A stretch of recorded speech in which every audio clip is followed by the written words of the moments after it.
Hi welcome to cook class kitchen. இன்றைக்கி நம்ம கிச்சனில் ஒரு சூப்பரான ஆலு பெண்டி சப்ஜி தான் பார்க்க போகிறோம்.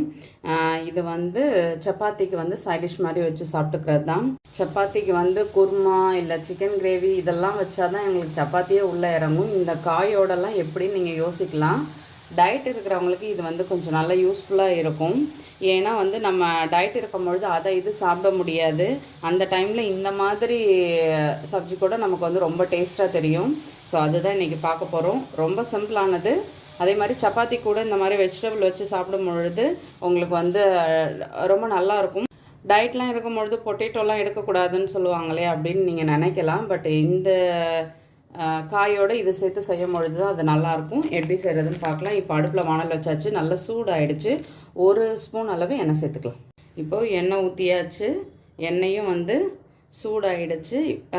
வெண்டைக்காய் வந்து இந்த மாதிரி பெருசாக ஒரு 1.5 இன்ச் அளவுக்கு நடுவில் வந்து கட் பண்ணிவிட்டு அதை மாதிரி கட் பண்ணிக்கணும். இப்போ வந்து நம்ம கொஞ்சமாக உப்பு சேர்த்துக்கலாம்.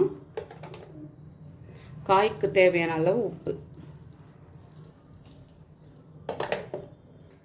1/4 ஸ்பூன் அளவு சீரகம் நல்லா பொரிஞ்சதும் நம்ம கட் பண்ணி வச்சுருக்க பூண்டு சேர்த்துக்கலாம்.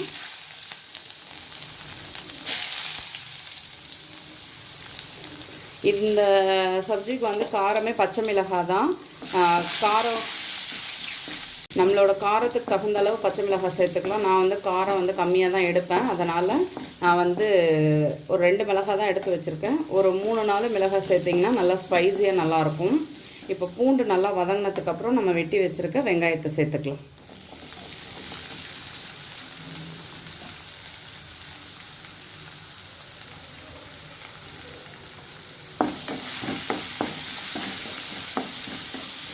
இப்போது வெங்காயம் வந்து ஓரளவு வதங்கிடுச்சு. நம்ம கட் பண்ணி வச்சுருக்க வெண்டைக்காய், உருளைக்கிழங்கு வந்து இந்த மாதிரி நீளமாக கட் பண்ணி சேர்த்துக்கலாம்.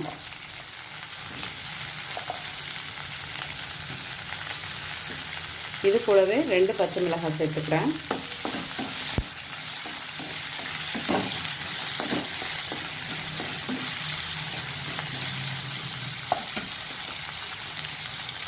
அடுத்து தக்காளி சேர்த்துக்கலாம்.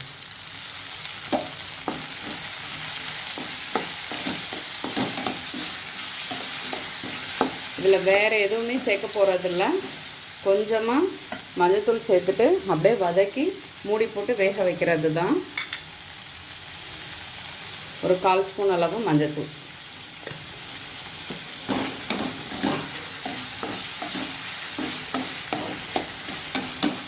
இதை இப்போ நல்லா வதக்கியாச்சு. மூடி போட்டு ஒரு 3 மினிட்ஸ் அதை வந்து ஆவியில் வேக வச்சுட்டு அப்புறம் திருப்பி எடுத்து நம்ம வந்து கிளறி விட்டுக்கலாம். இப்போ வந்து மூடி போட்டு வச்சாச்சு. இப்போது 3 மினிட்ஸ் கிட்ட ஆயிடுச்சு. ஓப்பன் பண்ணி பார்க்கலாம். காயெல்லாம் ஓரளவு நல்லா வதங்கிடுச்சு. இன்னும் கொஞ்சம் நேரம் வேகணும்.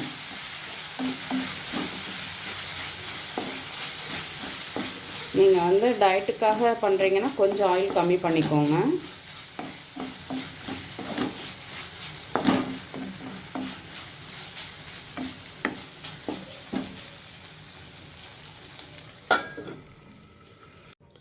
லாஸ்ட்டாக நம்ம வந்து கொஞ்சமாக மல்லித்தழை போட்டு இறக்கிடலாம். அவ்வளோதான், ரெடி ஆகிடுச்சு.